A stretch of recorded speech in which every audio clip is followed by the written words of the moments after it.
आदाब। पस मंजर न्यूज में आपका खैर मकदम है और आपको हम खबर दिखा रहे हैं पुंछ से, जहां पे आज भारतीय जनता पार्टी के एक बड़े नेता राम माधव पुंछ में तशरीफ लाए थे। वहीं पुंछ में उन्होंने अपनी पार्टी के लीडर के लिए जहां पे वोट मांगे और वहीं एक बड़ी ही नपे तुले अल्फाज में अपनी बातचीत रखी। इस मौका पे भारतीय जनता पार्टी के कई एक लीडरान इस मंच पे मौजूद थे। और वहीं अगर पुंछ की बात करें कि तो हाल ही में जो मोहम्मद रफ़ीक चिश्ती थे जिन्होंने ज्वाइन किया, उन्होंने भी आज इस हवाले से स्पीच की। वहीं भारतीय जनता पार्टी के तमाम तर लीडरान ने बोलते हुए यही कहा कि वो बेहतर अंदाज से डेवलपमेंट करवा सकते हैं, उन्हें वोट दिया जाए। एक रिपोर्ट।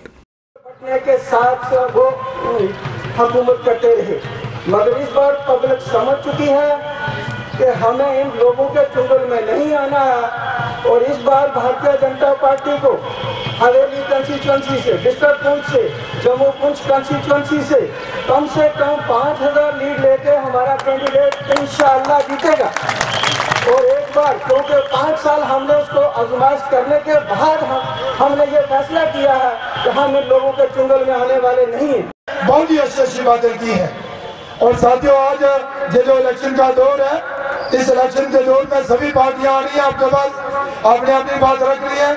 और मुझे अचंभा तो तब होता है कि जब कांग्रेस के लोग आकर ये कहते हैं कि नरेंद्र भाई मोदी को हटाना है और देश को बचाना है। साथियों, आज तक तो यहाँ पर हिंदुस्तान में कांग्रेस ने ही राज किया है और हमेशा यहाँ पर घोटालों का देश, रिश्वतखोरी और भ्रष्टाचार का बोलबाला रहा है। कांग्रेस पार्टी ने हमेशा पार्टी की चिंता की है और परिवार की चिंता की है। मित्रों, आज से 5 दिन बाद चुनाव का एक बहुत बड़ा उत्सव, त्योहार शुरू होने वाला है भारतवर्ष में। आज से 5 दिन बाद 11 अप्रैल को पहला चरण का मतदान होगा। 7 चरणों में हमारा चुनाव चलने वाला है। आखिरी चरण का मतदान होगा 19 मई को, लगभग 5 हफ्ते के बाद। और उसके बाद 23 मई को नतीजा निकलने वाला है। पर मित्रों, इस चुनाव की एक खासियत है, 23 मई को क्या नतीजा आने वाला है आज ही सबको पता है। सब जानते हैं कि 23 मई को नतीजे के बाद फिर से देश में मोदी जी की सरकार आने वाली है। अब बात आती है, जब हमारी सरकार बनना पक्का है, पक्की बात है, और जुगल जी का जीतना भी पक्की बात है, तो मैं आया क्यों आपके पास? मैं इसलिए आया हूं क्योंकि पुंछ वासियों पर, यहाँ के सब लोग, वो जिस किसी के धर्म के हो, जिस किसी जाति के हो, जिस किसी बिरादरी के हो, पर सब पुंछियों पर पूरा भारत देश गर्व करता है। मित्रों, मैं आपके पास आया हूं तो हम आपके ऊपर गर्व करते हैं, आपको धन्यवाद देते हैं।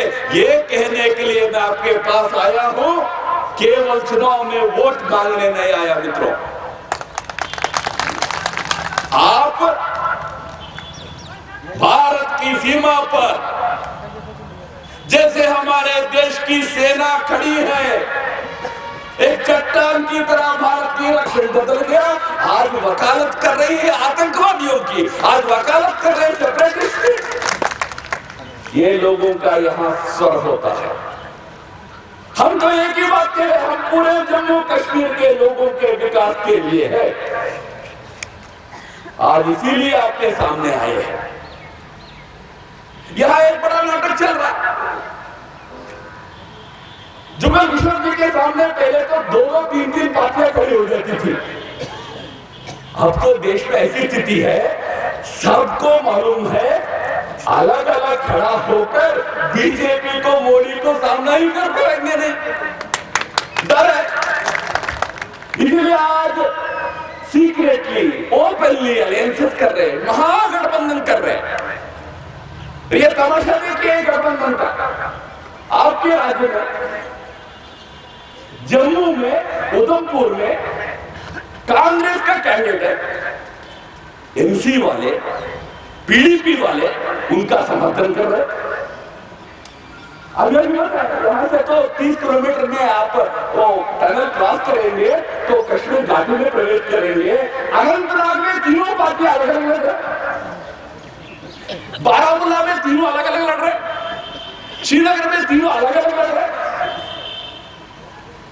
मगर जम्मू आकर इधर जुगल किशोर जी के खिलाफ मिलकर लड़ रहे। चलो मैं समझ लेता कि जुगल जी को अकेले अलग अलग हराना संभव नहीं है, इसमें साथ आ गए। मोदी जी को अलग अलग लड़कर हराना संभव नहीं है, इसलिए साथ आ गए। पर ड्रामा देख लीजिए, यहां सब साथ है, पहाड़ के पीर पांचाल के उस पर सब अलग है, एक ही राज्य है। ये नाटक जो चल रहा है, पूछना पड़ेगा कि भाई आखिर ये नाटक क्यों चल रहा है। इसी के साथ आपसे इजाजत चाहेंगे। पस मंजर न्यूज को सब्सक्राइब जरूर करें, लाइक करें और शेयर भी करें।